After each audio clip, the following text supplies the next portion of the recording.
Welcome back to the Armchair Meddler, where I review news videos, usually of a sensational nature, and I give you my opinion. Even though you didn't ask for my opinion, that's what makes me the Armchair Meddler. Alright, so let's see what video we have today. Garland man dies after being shot by police officers following chase. Okay, so Garland, I believe that's going to be Garland, Texas. Alright, so before we get started, I want to remind you I have not watched this video beforehand. I will be experiencing it along with you for the very first time. But before we do that, make sure you're subscribed. Also press that like button. Now that that's out of the way, let's not delay. Let's get into the video. More than a dozen shots rang out during a gun battle between Garland police and a career criminal. Home surveillance from the neighborhood where the shootout happened last night captured it.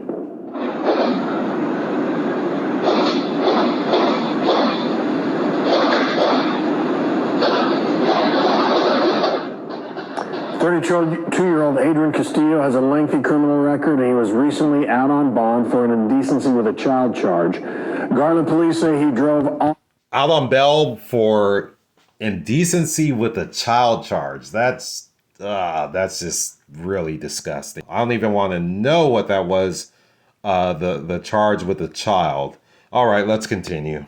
Off during a traffic stop last night into this neighborhood where he got out of his car and started firing on two officers. Officers fired back and he died at a hospital. Fox News' Peyton Yeager, live in Garland tonight with the story, Peyton. Stephen, Garland police will conduct its own internal investigation. Meanwhile, neighbors are still shaken by this shootout. I spoke to one neighbor who showed me her home surveillance video, and shots were fired less than 10 seconds when the cars passed by. Newly obtained home surveillance video shows Garland police chasing a white sedan through a neighborhood near Plano Road and Forest Lane. Seconds later, a shootout between the armed driver and police can be heard just a few houses down.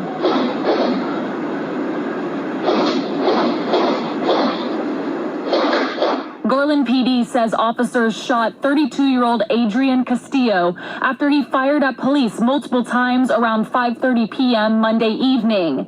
Castillo died at the hospital Tuesday morning. Neighbors like Vanessa Davis watched the end of the chase in her neighborhood. The white car over there, and the police follow the car. Police tried to stop Castillo in the white sedan for a traffic violation, but he led officers on a chase. Castillo ended up in a cul-de-sac before hopping the curb and exiting his vehicle. As he's getting out of the vehicle, he is producing a weapon, a handgun, and he's actively shooting at the police officers. The officers are able to stop at a distance. They get out of their vehicle and they return fire. Video from Sky 4 shows at least one bullet hole through the front windshield of a Garland police cruiser. Police say two officers got out of the cruiser and fired their weapons, striking Castillo. The officers, a 4-year veteran and a 3-year veteran, were not injured. Okay, so thank goodness that those officers were not shot or injured in this incident. And it's a good thing that this criminal's long, lengthy crime career, as they put it, has come to an end, because there's no doubt that this man would have carried on with all the different crimes that he had been committing. He would have went on to commit even more. So thank goodness his crime spree is over. Say they recovered the handgun Castillo used to shoot at police officers. And then it's coming the other police and have a big gun and so and then there's coming a lot of police. Vanessa Davis took this cell phone video of officers running to the scene with guns drawn. You can see Castillo's vehicle parked in a front yard. The video shows officers huddled near the driver's side, presumably where Castillo was lying. It was just a routine, although nothing is basically routine anymore, traffic stop. The fact that all these other things may have been going on with the individual really didn't play into why he was being stopped at that time. Garland police tell Fox 4 Castillo had a warrant out for his arrest for violating a protective order and was out on bond for an indecency with a child charge from last year. This is his mugshot from the 2022 arrest. The 32-year-old suspect has a lengthy criminal history in Dallas County dating back to 2007, including several assault charges, violating probation, and evading police. A decision police say Castillo chose to make again Monday evening. Garland police say they did not even know about Castillo's extensive criminal history when they were trying to pull him over. Again, officers tell us that they were pulling him over for a traffic violation.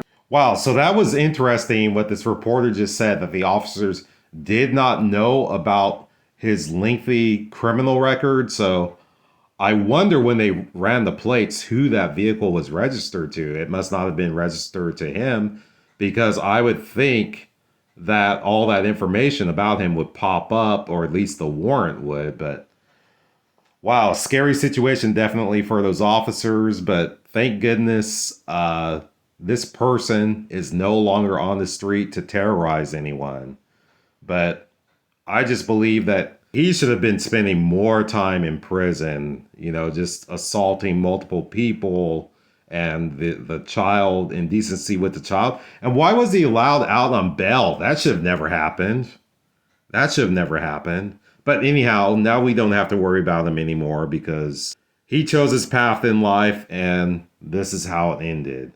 But anyhow, that's going to wrap up this episode of the Armchair Meddler. Once again, if you aren't subscribed, please subscribe. Make sure you press that like button, and we will see you on the next episode.